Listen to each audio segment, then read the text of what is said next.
주혜진을 만난 곳은 허름한 다방이었다. 화려했던 청담동 카페와는 어울리지 않는 쌍화차와 담배 냄새가 뒤섞인 낡은 공간. 나는 일부러 이곳을 약속 장소로 잡았다. 이제 우리 사이의 갑을 관계는 명확히 해야만 했다. 그녀의 얼굴에는 불안과 탐욕 그리고 경계심이 어지럽게 뒤섞여 있었다. 정말 그 여자 서유라가 그 남자랑 진짜 파트너라고요? 그럼 나는 뭐가 돼요? 그녀의 목소리는 물기 어린 분노로 떨리고 있었다. 나는 그녀에게 동정이나 위로를 건네지 않았다. 그건 하수들이나 하는 짓이다. 나는 그녀의 눈을 똑바로 보며 차가운 사실만을 제시했다. 당신은 투자였지. 최강민이 서유라의 눈을 피해 비자금을 만들고 새로운 사업을 벌이기 위한 발판. 하지만 그 투자는 언제든 회수될 수 있어. 당신보다 더 어리고 예쁜 여자가 나타나면 당신은 가차없이 버려지겠지. 내가 그랬던 것처럼. 내 말에 주혜진의 얼굴이 하얗게 질렸다. 나는 그녀에게 생각할 틈을 주지 않고 본론으로 들어갔다. 내가 당신에게 기회를 주지. 최강민이 당신에게 약속했던 것, 아니 그 이상을 손에 쥐고 떠날 수 있는 기회. 대신 당신은 내 손과 발 그리고 눈이 되어줘야 해. 내가 뭘 어떻게 해야 하는데요? 나는 가방에서 작은 상자 하나를 꺼내 그녀 앞으로 밀었다. 그녀가 조심스럽게 상자를 열었다. 그 안에는 영롱한 푸른빛을 뽐내는 다이아몬드 목걸이가 들어있었다. 수십 캐럿은 좋게 넘어 보이는 어마어마한 물건이었다. 주혜진의 눈이 탐욕으로 번뜩였다.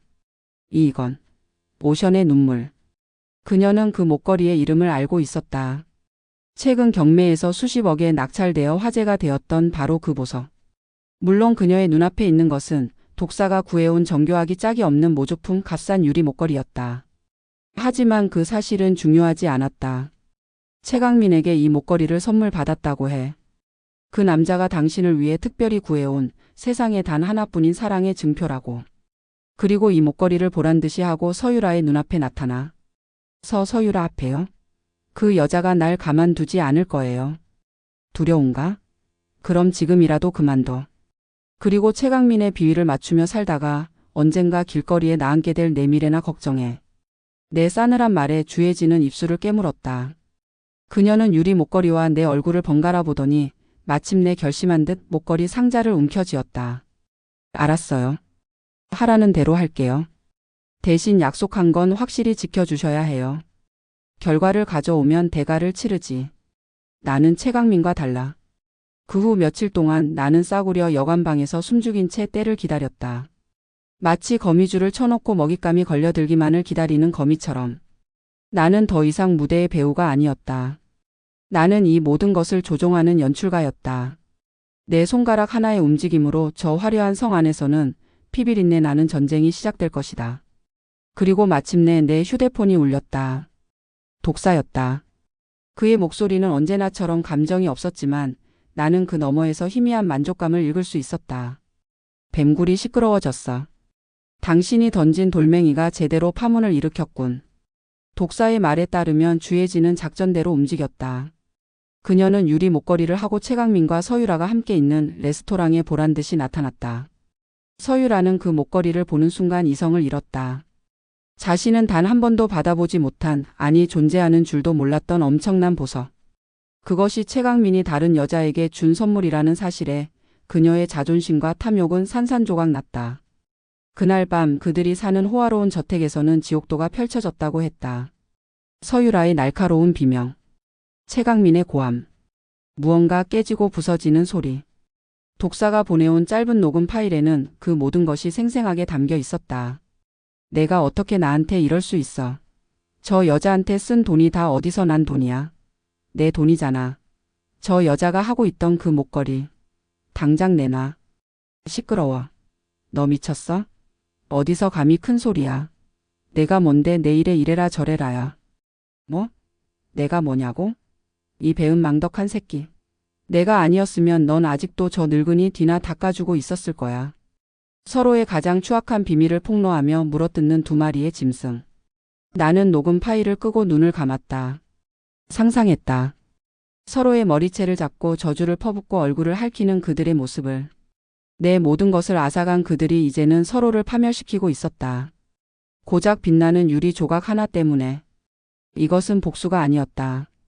이건 아직 시작에 불과했다. 나는 휴대폰을 들고 주혜진에게 짧은 문자를 보냈다. 1단계 성공. 다음 지시를 기다릴 것. 이것은 그들의 관계에 생긴 첫 번째 균열일 뿐. 나는 저 균열을 더 크고 깊게 벌려 그들이 쌓아 올린 탐욕의 성을 송두리째 무너뜨릴 것이다.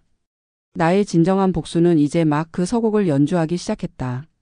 서로를 물어뜯는 짐승들의 소리는 달콤한 자장가 같았다. 나는 독사가 보내준 녹음 파일을 밤새도록 반복해서 들었다. 그들의 고통과 분노가 나의 허기를 채우는 유일한 양식이었다. 하지만 나는 알고 있었다. 이것만으로는 부족하다. 감정의 상처는 언젠가 아물기 마련이다. 그들이 내게 그랬던 것처럼 나는 그들의 살과 뼈를 직접 도려내야만 했다. 그들의 모든 것을 지탱하고 있는 기둥, 바로 돈을 무너뜨려야 했다. 나는 다시 주혜진을 불렀다. 며칠 만에 다시 만난 그녀의 얼굴에는 지난번과는 다른 공포와 흥분이 뒤섞인 기묘한 생기가 돌았다. 그녀는 최강민과 서유라의 지옥도를 직접 목격하고 온 참이었다. 그 두 사람 정말 미쳤어요. 서로 죽일 듯이 싸우더라고요. 서유라는 최강민의 모든 카드를 정지시키고 재산을 동결시키겠다고 변호사를 부르고 난리가 났어요. 잘됐군. 최강민은 이제 코너에 몰린 쥐새끼 신세야. 그리고 쥐는 구석에 몰리면 새로운 탈출구를 찾기 마련이지. 그 탈출구를 우리가 만들어줄 거야. 나는 그녀에게 새로운 지시를 내렸다. 그것은 독사와 내가 며칠 밤낮으로 설계한 치밀하고 위험한 작전이었다. 주혜진은 이제 최강민에게 겁에 질린 연기를 해야 했다. 서유라의 관계에 두려움을 느끼고 이 모든 싸움이 자기 때문이라며 눈물로 호소하는 가련한 연인. 그리고 결정적인 순간 그에게 구원의 동화줄을 내려주는 것이다. 강민 씨, 이러다 정말 큰일 나는 거 아니에요? 그 여자 정말 무슨 짓을 할지 몰라요. 강민 씨가 따로 모아둔 돈까지 전부 빼앗길지도 몰라요. 주혜진은 내 지시대로 최강민의 불안감을 극도로 자극해야 했다. 그리고는 마치 우연히 들은 정보인 척 그에게 새로운 은신처를 속삭여야 했다. 아는 분한테 들었는데 조세핀 안처의 유령 회사를 만들어서 돈을 숨기면 절대 찾을 수 없대요. 서류상으로만 존재하는 회사라서 아무도 추적할 수 없다고 우리가 가진 돈이라도 일단 안전한 곳으로 옮겨두면 안 될까요? 그것은 물론 새빨간 거짓말이었다. 독사가 만들어둔 완벽한 함정. 서류상으로만 존재하는 유령 회사의 계좌는 사실 독사가 완벽하게 통제하고 있는 차명 계좌였다. 최강민은 의심이 많은 인간이다. 하지만 지금 그는 서유라라는 눈앞의 적에게 모든 신경이 쏠려 있었다. 가장 가까운 곳에 있는 적이 가장 의심스러운 법이니까. 오히려 그는 자신에게 헌신적으로 구는 주혜진을 유일한 아군이라 믿게 될 것이다. 내가 할 수 있을까요? 만약 들키면. 들키지 않아. 당신은 지금 그 남자가 유일하게 믿는 사람이니까. 그리고 이건 당신을 위한 일이기도 해. 이 일이 성공하면 당신은 약속했던 몫을 챙겨 이 지긋지긋한 판에서 완전히 떠날 수 있어. 영원히. 나는 주혜진의 떨리는 손을 잡아주었다. 어제의 적이 오늘의 아군이 되고 오늘의 아군이 내일의 적이 되는 곳. 이곳이 바로 내가 발을 들인 세계였다. 그 후 며칠은 피가 마르는 시간이었다. 나는 허름한 여관방에 틀어박혀 오직 휴대폰만 바라보며 소식을 기다렸다. 최강민이 과연 미끼를 물 것인가? 내 모든 계획의 성패가 그 한 번의 선택에 달려 있었다. 실패하면 나는 모든 것을 잃고 정말로 길거리에서 죽음을 맞이하게 될지도 모른다. 그리고 마침내 그날 밤, 내 휴대폰에 짧은 문자 한 통이 도착했다. 독사에게서 온 것이었다. 거기에는 단 2글자만 적혀 있었다. 입금. 나는 그 2글자를 보고 한참 동안 움직일 수가 없었다. 심장이 터질 듯이 뛰었다. 해냈다. 우리가 해낸 것이다. 최강민은, 그 교활하고 잔인한 인간은 결국 제 발로 우리가 파놓은 함정 속으로 걸어 들어왔다. 그는 서유라의 눈을 피해 자신이 빼돌린 비자금 수십억을 고스란히 우리의 계좌로 입금한 것이다. 나는 떨리는 몸을 이끌고 밖으로 나갔다. 밤늦은 시간, 불 꺼진 상가들 사이에서 유일하게 불을 밝히고 있는 작은 ATM 부스를 찾아 들어갔다. 독사가 건네준 아무 이름도 적혀있지 않은 검은색 카드. 나는 그 카드를 기계에 넣고 비밀번호를 눌렀다. 계좌 조회 버튼을 눌렀다. 화면에 떠오른 숫자를 보는 순간 나는 숨을 멈췄다. 0이 셀 수 없이 많이 찍혀 있었다. 내가 평생을 바쳐 이룩했던 재산의 일부. 하지만 지금 내게는 세상 전부와도 같은 돈이었다. 나는 조용히 카드를 꺼내 들었다. 기쁨도 환호성도 나오지 않았다. 그저 차갑고 텅 빈 하지만 동시에 온몸을 전율케 하는 무서운 만족감이 온몸을 지배했다. 나는 ATM 화면에 비친 내 얼굴을 바라보았다. 1년 전 화려한 생일 파티에서 행복하게 웃던 여자의 얼굴은 어디에도 없었다. 그곳에는 낯선 여자가 서 있었다. 눈물은 모두 마르고 분노마저 차갑게 식어버린 오직 복수라는 목표만을 향해 움직이는 서늘한 포식자의 얼굴. 이것은 그저 이자일 뿐이다. 이제 원금을 거두러 갈 시간이다. 돈. 그것은 그들의 왕국을 지탱하는 유일한 기둥이었다. 나는 그 기둥의 밑동을 잘라냈다. 하지만 성은 아직 무너지지 않았다. 나는 그들이 서로의 손으로 성벽을 허물고 제단에 불을 지르도록 만들어야 했다. 나는 독사에게 연락해 마지막 만찬을 위한 무대를 준비해 달라고 했다. 강남의 가장 화려하고 가장 은밀한 프라이빗 룸. 오직 소수의 VIP만이 드나드는 비밀이 보장되는 바로 그곳. 그리고 나는 그 만찬의 주인공들을 초대했다. 첫 번째 손님은 주혜진이었다.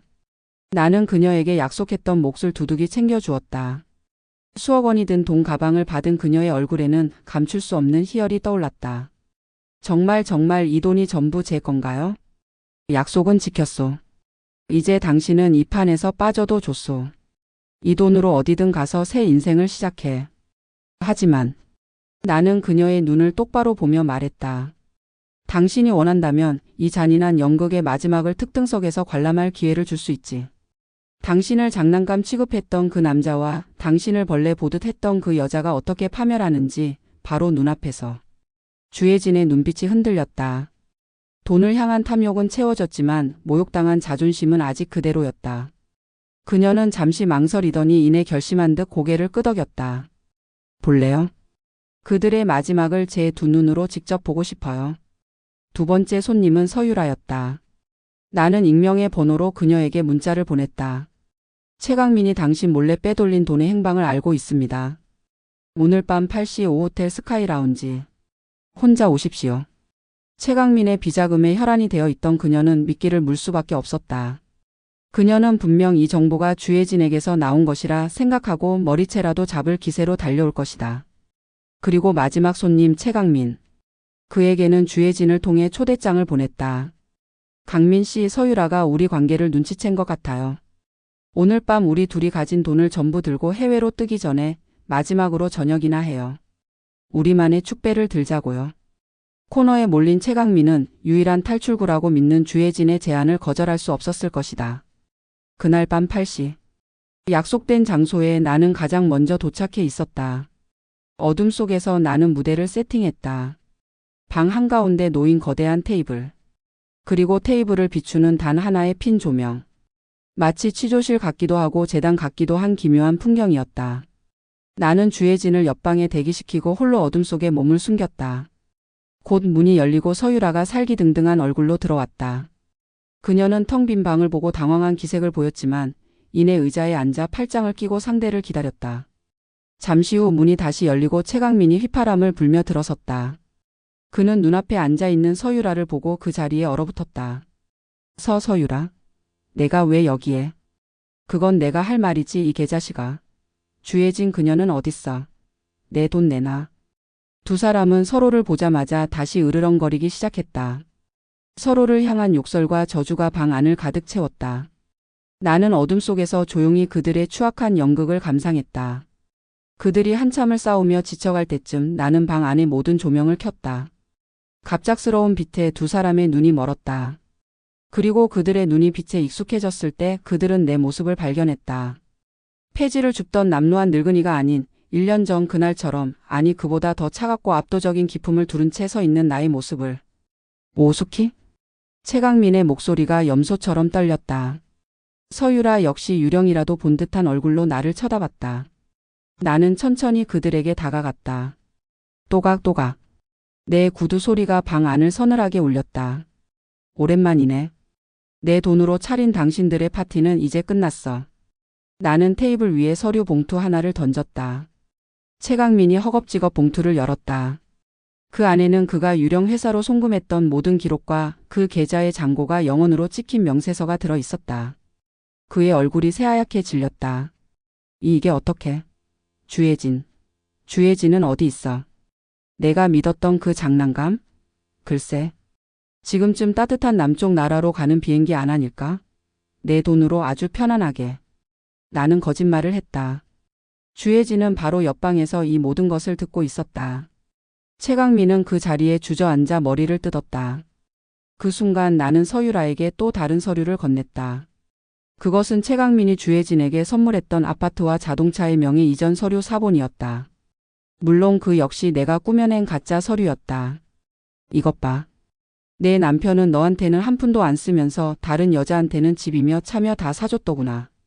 넌 정말 끝까지 바보였어. 서유라는 서류를 부들부들 떨리는 손으로 받아들고는 이내 짐승 같은 비명을 지르며 최강민에게 달려들었다. 그녀는 그의 얼굴을 핥히고 머리채를 잡고 저주를 퍼부었다. 최강민 역시 이 모든 것이 서유라 때문이라며 악을 썼다. 방 안은 순식간에 아수라장이 되었다. 서로를 물어뜯고 상처 입히고 파멸시키는 두 마리의 짐승. 나는 그 추악한 광경을 아무런 감정 없이 무표정하게 내려다보았다. 이것이 내가 원했던 그림이었다. 내 손에 피 한 방울 묻히지 않고 그들 스스로가 서로의 지옥이 되는 것. 나는 조용히 방을 빠져나왔다. 내 등 뒤로 그들의 처절한 비명과 울음소리가 들려왔다. 그것은 내 지난 1년의 고통을 씻어주는 세상에서 가장 아름다운 음악이었다. 복수는 끝났다. 아니 이제 겨우 이자를 받았을 뿐이다. 그들의 비명소리를 뒤로하고 호텔을 빠져나왔을 때 나는 비로소 밤 공기가 상쾌하다는 것을 느꼈다. 내 어깨를 짓누르던 거대한 바위가 사라진 기분이었다. 하지만 그 자리에 환희나 기쁨이 차오르지는 않았다. 그저 텅 비어버린 공허함. 그리고 지독한 피로감만이 남았다. 복수는 달콤한 과실이 아니었다. 그저 마셔야만 했던 쓰디쓴 독배와 같았다. 며칠 후 뉴스는 최강민과 서유라의 소식으로 떠들썩했다. 거액의 사기 행각 그리고 서로를 향한 폭로와 고소전. 그들이 이빨을 드러내고 싸우는 추악한 모습이 온 세상에 공개되었다. 그들은 사회적으로 완벽하게 매장당했다. 한때 내 모든 것이었던 그들은 이제 한낱 가십거리가 되어 사람들의 입에 오르내리다 곧 잊힐 것이다. 제가 된 왕국의 초라한 마지막이었다. 나는 되찾은 돈으로 강남의 작은 오피스텔을 얻었다. 화려하지는 않았지만 창밖으로 서울의 야경이 한눈에 들어오는 깨끗하고 조용한 곳이었다. 나는 며칠 동안 아무것도 하지 않고 그저 창밖만 바라보았다. 모든 것이 끝났다고 생각했다. 그날 밤 초인종이 울렸다. 문을 열자 그곳에는 내 아들 진우가 서 있었다. 며칠 만에 본 그의 얼굴은 헬쑥하게 말라 있었고 값비싼 양복은 구겨져 있었다. 그는 나를 보자마자 그 자리에 무릎을 꿇었다. 어머니 제가 잘못했습니다. 그의 목소리는 물에 젖은 솜처럼 무겁게 가라앉아 있었다. 나는 아무 말 없이 그를 내려다보았다. 내 마음은 얼어붙은 호수처럼 고요했다. 뉴스 봤어요? 그놈들이 어머니께 무슨 짓을 했는지 그리고 제가 어머니께 얼마나 끔찍한 말을 했는지 저는 정말 죽일 놈입니다. 제발 용서해 주세요 어머니. 아들은 아이처럼 오열하며 내 발치에 매달렸다. 나는 천천히 몸을 숙여 그의 어깨를 일으켰다. 그의 눈물에 내 마음 한구석 단단하게 얼어붙었던 무언가가 아주 조금 녹아내리는 것 같았다. 일어나거라. 내가 한 짓은 용서받기 힘든 일이다. 하지만 그럼에도 너는 내 아들이니. 이제 다신 그러지 마라. 그것은 완전한 용서가 아니었다. 하지만 아들은 그것만으로도 구원받은 듯 하염없이 눈물을 쏟았다. 나는 아들을 돌려보내고 다시 혼자가 되었다. 아들의 눈물은 내게 작은 위안을 주었지만 텅 비어버린 마음을 채우지는 못했다. 아직 끝나지 않은 일이 남아 있었기 때문이다. 다음 날 나는 독사에게 연락했다. 그가 알려준 새로운 장소 한강이 내려다 보이는 고급 빌딩의 텅 빈 사무실에서 그를 만났다. 이제는 더 이상 내가 그의 굴로 찾아갈 필요가 없었다. 그동안 수고 많았소. 이건 약속했던 당신 몫이요. 나는 수십억 원이 든 계좌의 이체 확인증과 법인 인감들을 그의 앞에 내밀었다. 그가 이 모든 판을 짜는데 들였을 노력과 위험에 대한 대가였다. 하지만 독사는 서류를 거들떠보지도 않았다. 그의 시선은 오직 나를 향해 있었다. 이런 건 필요 없어. 무슨 소리요? 우리는 거래를 했소. 이건 당신이 받아야 할 정당한 대가야. 내가 원했던 건 이런 종이 조각이 아니니까. 그의 차가운 말에 나는 등골에 소름이 돋는 것을 느꼈다. 무언가 잘못되었다. 아주 단단히. 내가 알던 판이 아니었다. 그럼 대체 당신이 원했던 건 뭐요? 독사는 천천히 자리에서 일어났다.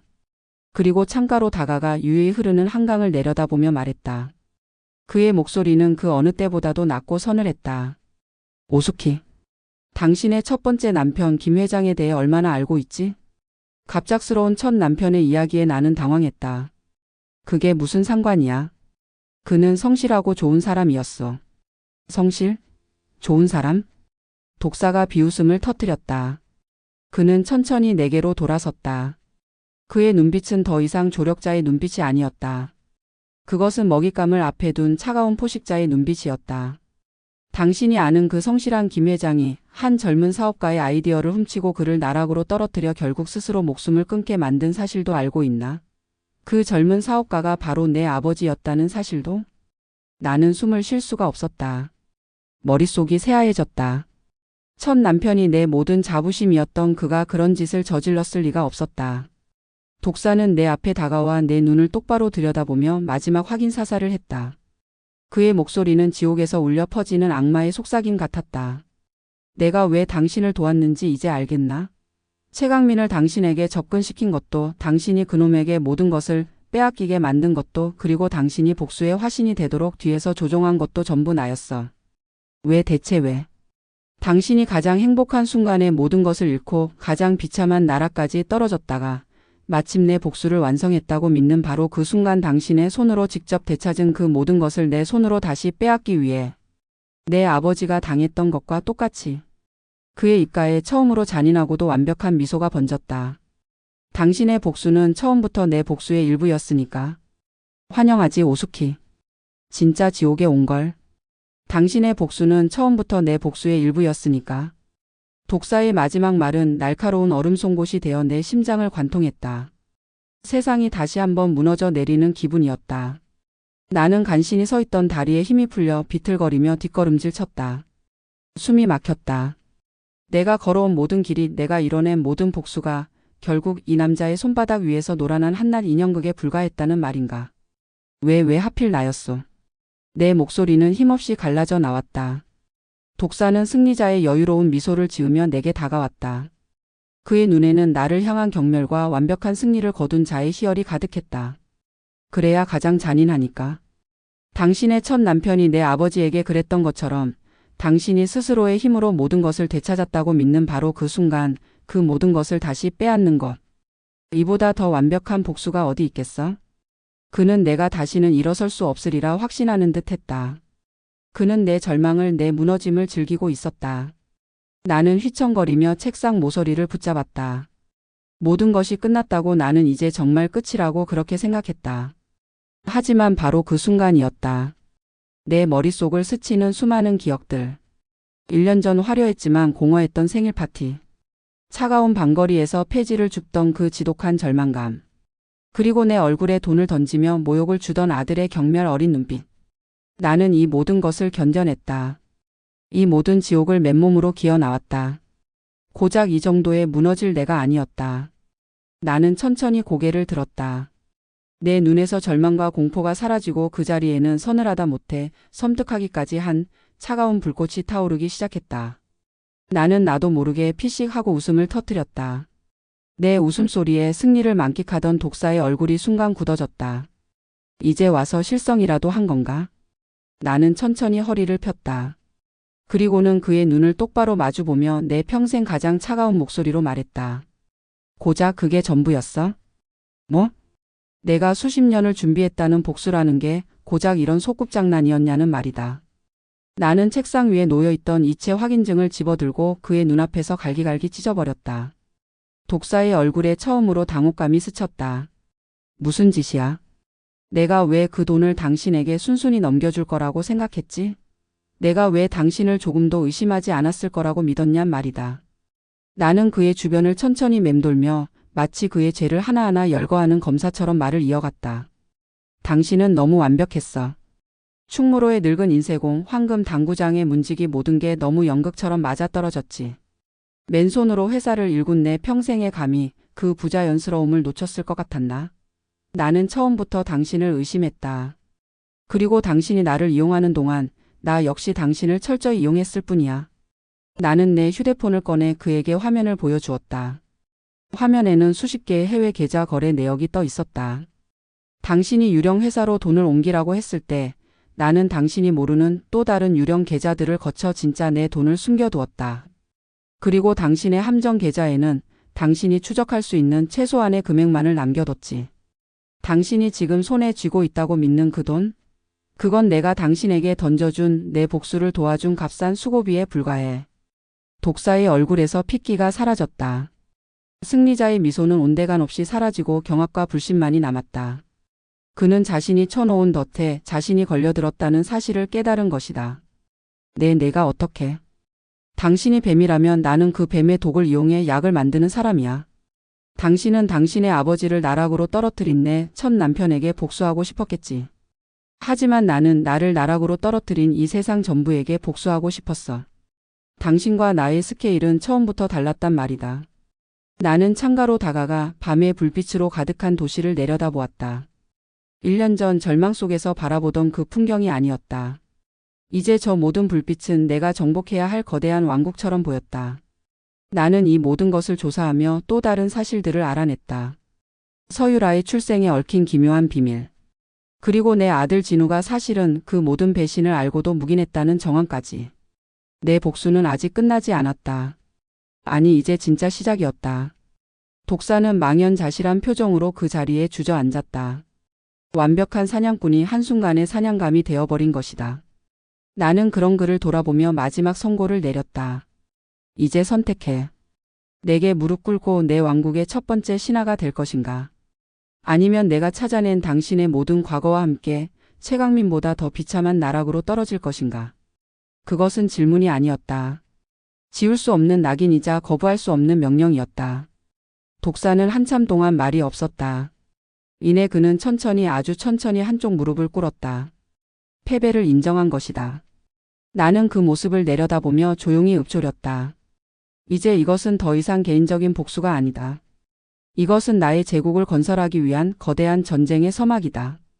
좋아. 이제부터 너는 내 첫 번째 칼이다. 그리고 우리는 먼저 내 집안의 가장 더러운 쓰레기부터 치울 것이다.